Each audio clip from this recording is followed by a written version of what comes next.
Olá, telespectadores, mais um programa Ecologia em Ação para vocês.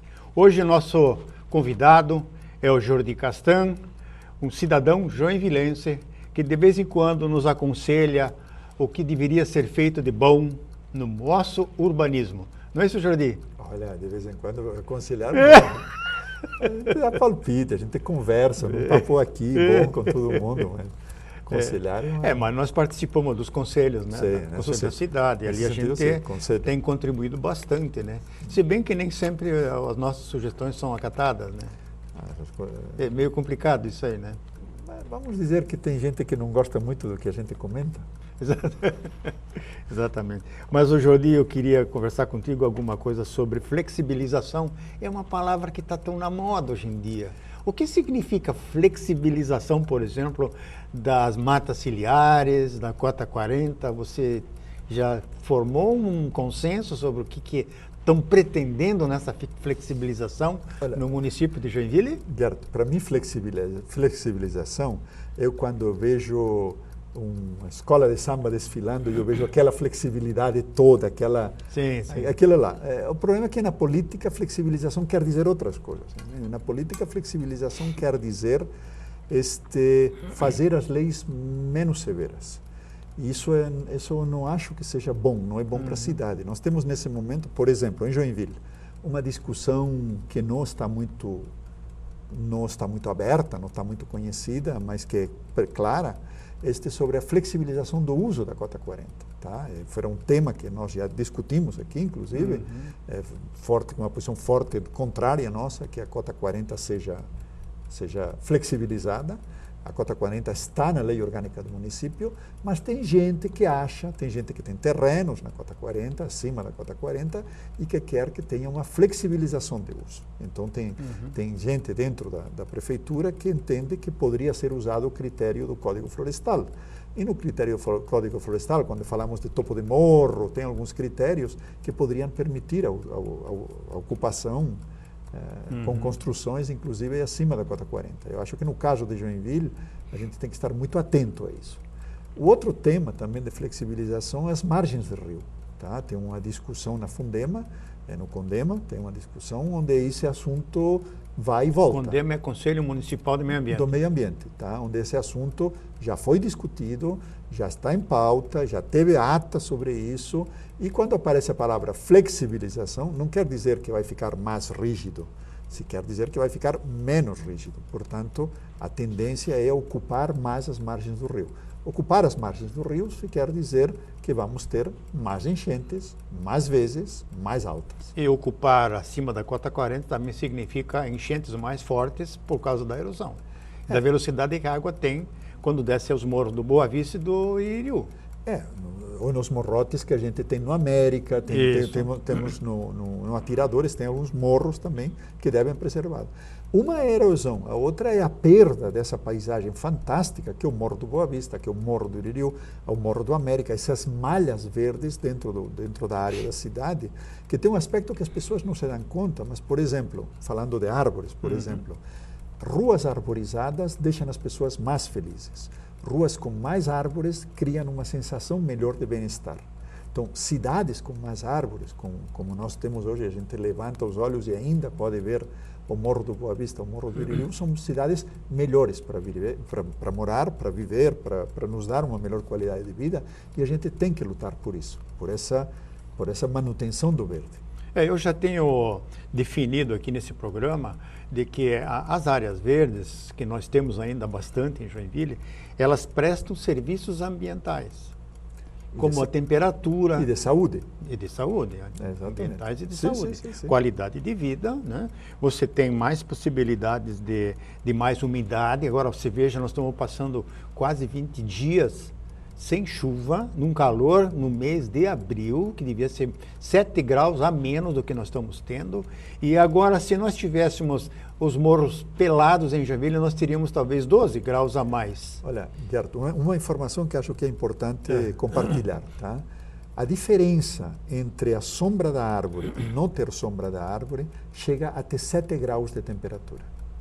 7 graus é muito grau. Quer dizer, uma rua arborizada é 7 graus mais fresca mais agradável que uma rua sem árvores. E em Joinville nós estamos plantando, estamos cortando as poucas árvores que temos nas ruas e com isso ficando com uma cidade mais quente. E as plantadas estão sendo aneladas. Ainda tem isso? As plantadas, primeiro, que não são plantadas no tamanho correto, na especificação técnica adequada, com um DAP, diâmetro altura do peito, insuficiente. E, por outro lado, aí nós temos esses roçadores de grama com nylon, ou aqueles que maldosamente matam a árvore porque cai a folha, faz sujeira. Sim, essa é outra coisa. Exatamente. Essa é a nossa realidade. Mas então nós temos assim uma série de problemas que talvez através da lei de ordenamento territorial possa ser discutido isso na Câmara de Vereadores. Vamos dizer, a LOT, a Lei de Ordenamento Territorial, seria uma boa oportunidade para discutir o modelo de cidade.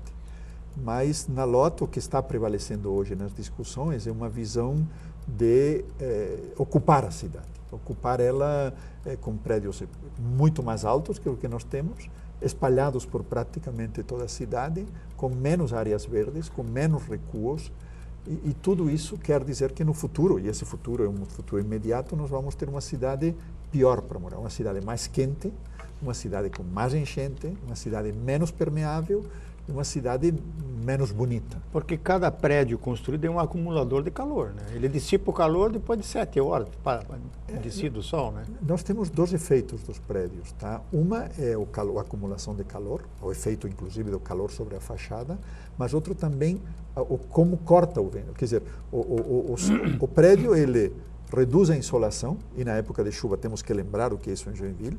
O prédio, por outro lado, ele reduz a ventilação e cria calor. Nós temos nas cidades, não é Joinville um exemplo único, o que a gente chama as ilhas de calor. Quer dizer, na hora que eu corto árvores, reduzo a área verde, deixo a cidade mais impermeável, eu vou ter uma cidade mais quente. O que hoje nós estamos vivendo em Joinville, todos nós. Exatamente. Mas eu queria agora abordar um pouco com você sobre os nossos rios de Joinville. Que à medida que a cidade cresce, os rios também sofrem com a redução das matas ciliares, ou mesmo nós tivemos recentemente a depredação das matas ciliares, o corte drástico que o Código Florestal não permite, e a Prefeitura praticou isso 2 vezes. E até parece que acabou caindo no Ministério Público essa ação. E assim, então, a gente, quando estávamos felizes em ver um rio Cachoeira já retornando à qualidade de vida, se recuperando, não? Chegaram os tarrafeiros e começaram a pegar com tarrafa as tilápias, e os biguás, as saracuras, e todos os demais habitantes que já tinham voltado ao rio foram embora. Inclusive o Fritz se mandou, por falta de peixe para comer. Então, sobre o rio Cachoeira, ontem e hoje, o que você me disse do rio Cachoeira ontem, quando as pessoas olhavam para o rio, ele era mal cheiroso, tinha águas. Eu tenho análise de água do rio Cachoeira de 20 anos atrás, ele não tinha nem uma bactéria, nada. Era um rio totalmente morto.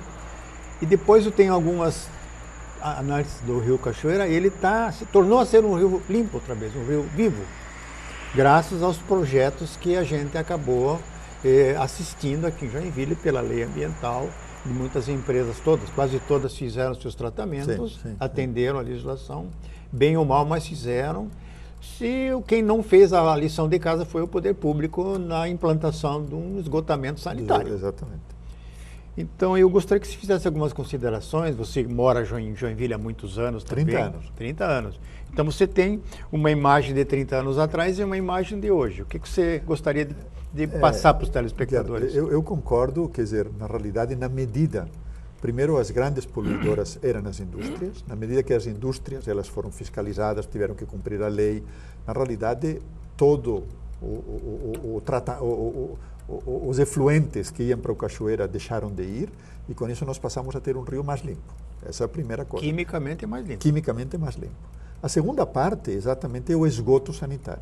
tá? E o esgoto doméstico, tá? Na medida que as indústrias fizeram a sua parte, até porque as indústrias são muito mais fáceis de fiscalizar. Eu sei onde que estão, é mais fácil de fiscalizar.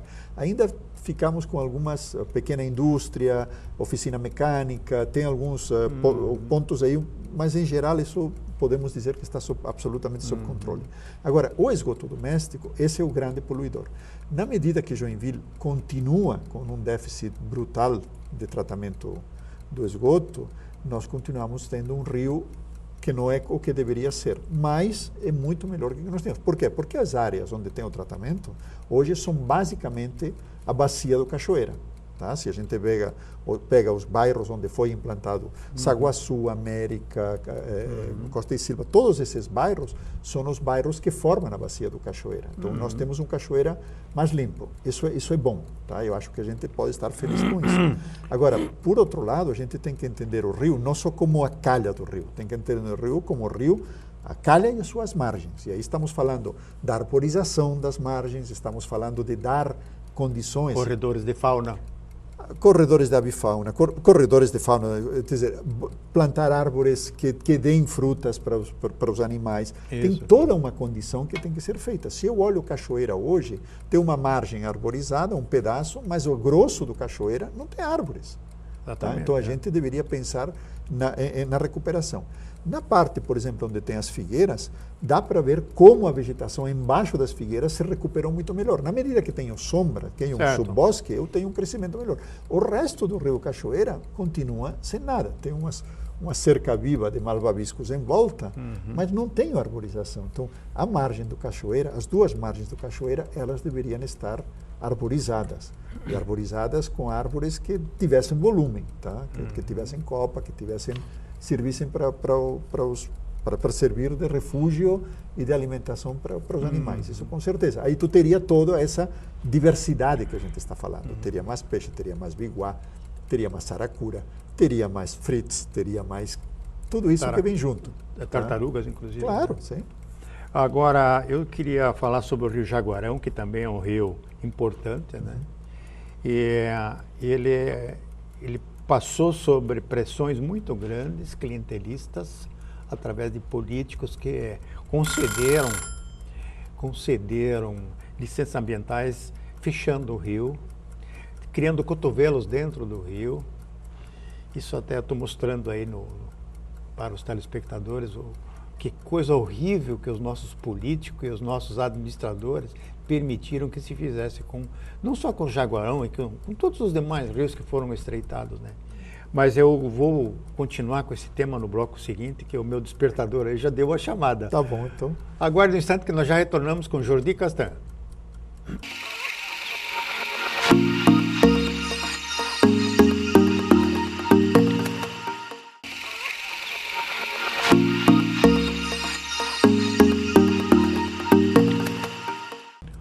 Olá, estamos retornando com Jordi Castan, falando sobre os rios de Joinville.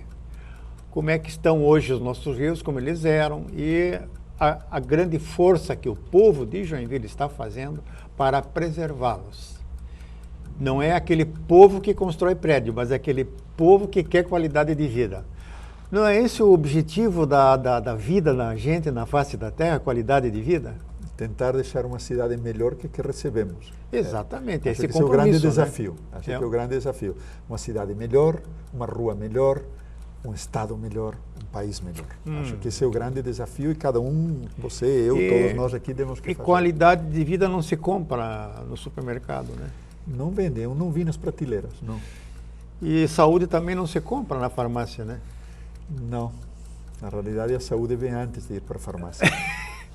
Então, os telespectadores sabem do que nós estamos tratando nesse programa. Esse programa sempre é do lado do cidadão, não é do lado do picareta, do cara que me anela as árvores nas praças que eu cuido. É um trabalho gratificante, mas também muito... É duro. Muito duro, né? Não dá para os desistir. Impactos que a gente sofre quando você planta uma árvore, cuida dela, e antes de plantar você já cuidou 3 anos daquela árvore, né? Então você vai e faz a cova. Faz a cova, usa teu carro de passeio para esse serviço, bagageiro do cheio de terra. Faz parte. Faz parte. Então chega lá um jardineiro gambiarra e não sei qual é o prazer que tem uma pessoa dessa em detonar a casca da árvore. O problema, estava lendo hoje uma frase muito bonita, diz: o problema é que a incompetência não dói. Porque se a gente vê tudo o que está acontecendo, quando a gente vamos falar, pega aí, hoje nós estamos com Joinville com essa obra da drenagem do Rio Matias. Tá? A drenagem do Rio Matias é uma obra cara, uma obra que nós, munícipes, vamos pagar, tá? Como já pagamos, estamos pagando do Rio Morro Alto, e é uma obra que está sendo feita que não precisaria ser feita. Está sendo feita porque houve a ocupação, alguém incompetente, entre aspas, autorizou a ocupação dos fundos do vale, autorizou a ocupação das margens dos rios, e com isso o rio, que tinha sua área de expansão, cada vez que tinha uma enchente saía.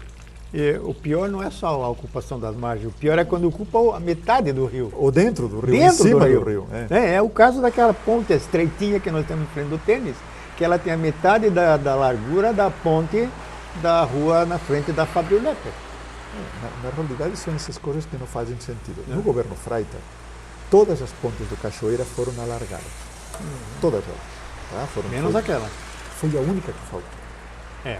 Foi a única que faltou. Por quê? Porque tem um prédio lá que não permite o alargamento. E também na administração, na primeira administração do Freita, quando eles fizeram a Avenida Beira Rio, a JK, né? Não, JK não. Não, JK não. A Paulo Medeiros, né? Sim.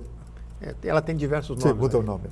E quando eles fizeram essa duplicidade da avenida, eles subiram com o grade da rua. Sim. E criou-se um dique. Então esse dique, quando ele não permite que a água do Rio Matias entre no Rio Cachoeira quando tem uma chuvarada forte, quando tem a precipitação muito alta. Então esse dique poderia ser derrubado com uma solução daquele prédio que está lá perto do tênis, dentro do rio, ampliar-seria a largura da ponte, seria mais barato que essa obra de drenagem, né? Olha, Gert, o problema é quando a gente coloca, eu tenho a sorte por trabalho de viajar muito. Então, quando a gente coloca alguns exemplos de fora, tá? Paris, por exemplo, Paris é cortada pelo Sena, de fora a fora. O Rio Sena corta a cidade. Sim. E no Rio Sena, tu tem duas coisas. Tu tem uma série de ruas que estão abaixo do nível, estão mais baixas, no nível praticamente do rio, e tem a parte de ruas que estão mais em cima. Quando o rio vai cheio, aquelas ruas que são sujeitas a enchente não são usadas, mas o rio tem por onde crescer. Tá? Então, acabou a enchente, baixou. Então, quando vem enchente, colocam uns cones dizendo: olha, você não pode ir por aqui.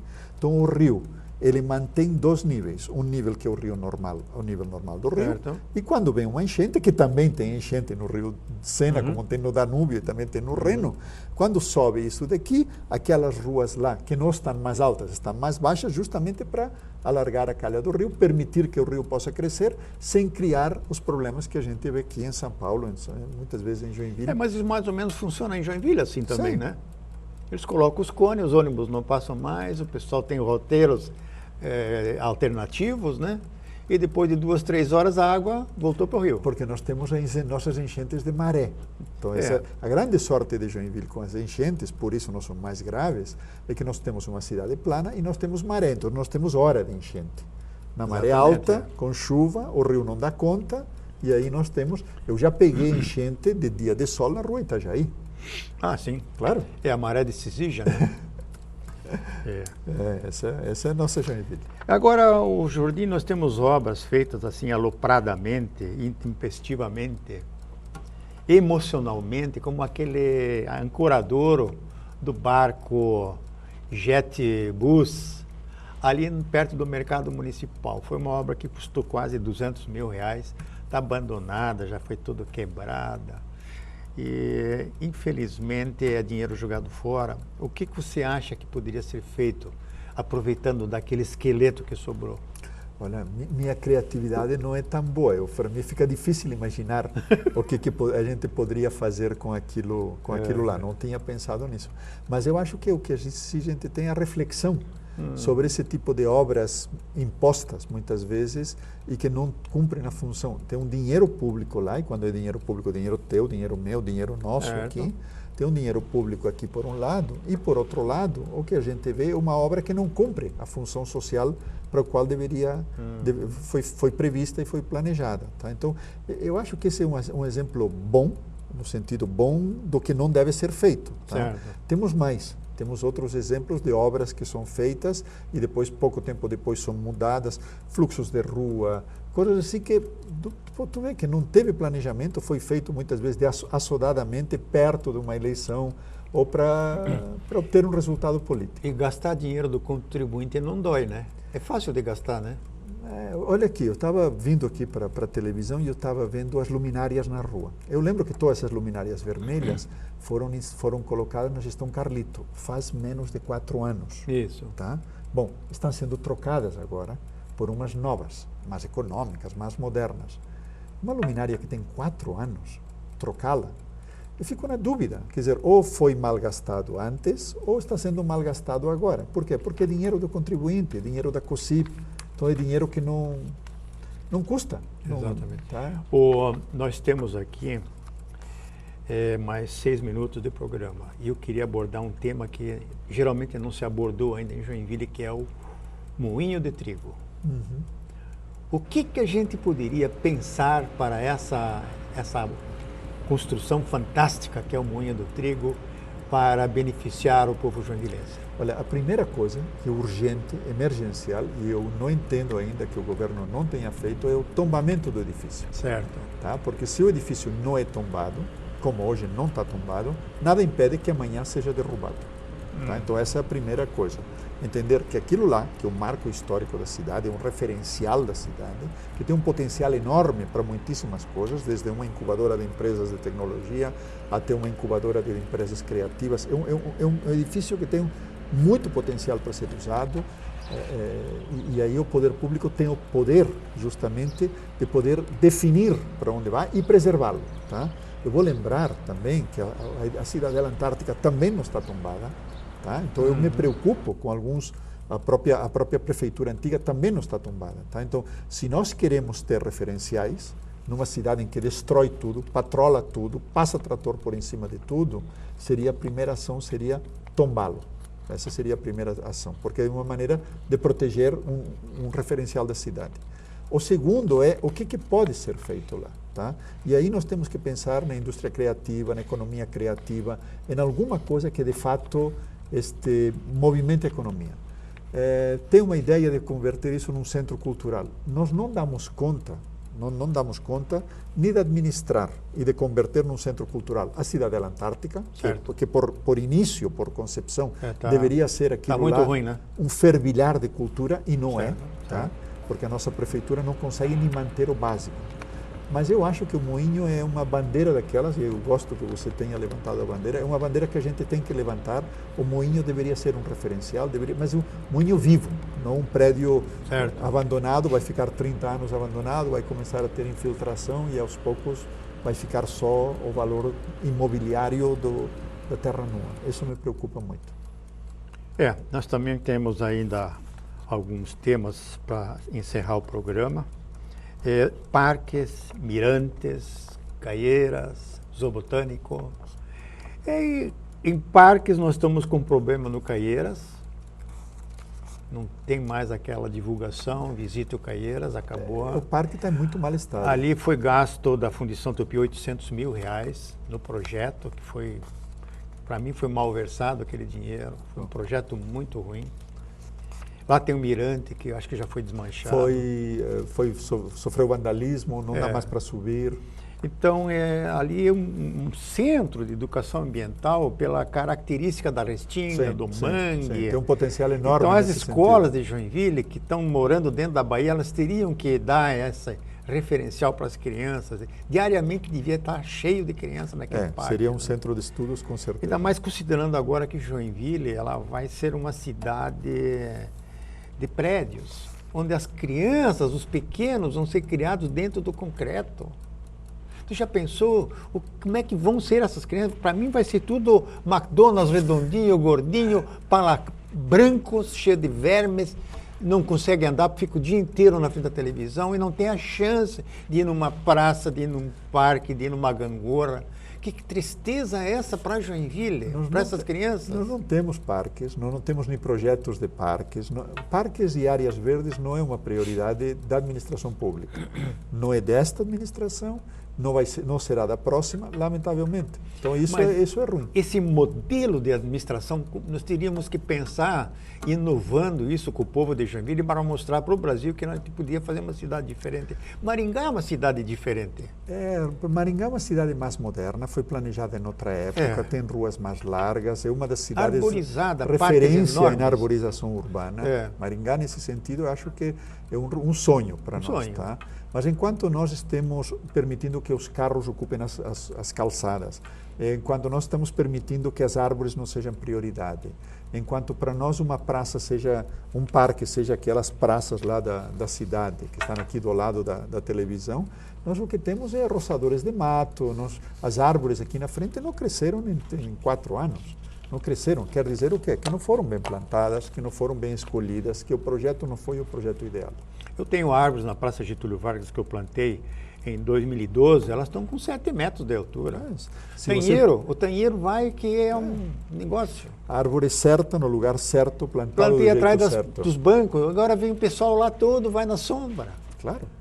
Né? São 7 graus menos de calor. Exatamente. Lógico. Então é possível você plantar nativas, inclusive, nada de exótico. Tem árvores muito boas que dá para plantar. Eu tenho, por exemplo, casuarina, eu plantei diversas, já estão com 12 metros de altura. A casuarina cresce muito. Rápido, né? rápido. É exótica. E a exótica. Mas tinha casuarinas ali. Sim. Mas estamos mais uma vez no final de um programa com o Jordi Castan. Quero agradecer muito a tua presença. É um prazer estar aqui. É muito agradável trocar ideias com você, porque você é um cidadão diferenciado. Tem sangue europeu nas veias, né? Eu tenho filho joinvilense. E eu espero contar com tua presença mais vezes no programa. Muito obrigado pela tua presença e telespectadores. Até o próximo programa Ecologia em Ação.